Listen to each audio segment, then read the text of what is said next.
প্রত্যেক দিন আমাকে প্রচুর হেল্প করে দেয়। আচ্ছা সোনা বাবি, কৃষ্ণের প্রণাম মন্ত্রটা একবার বলো তো শুনি।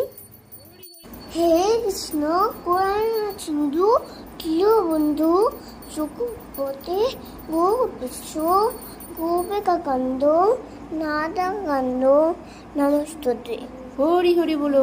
হরি হরি বলবো। হয়েছে? অন্যান্য করো। একসাথে পুজো করার মজাটাই আলাদা।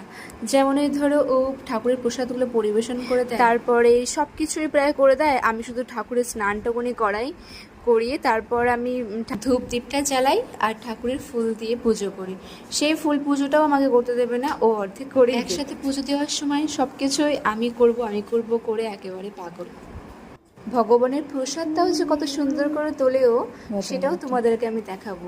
দেখো লাস্ট পর্যন্ত দেখতে থাকো।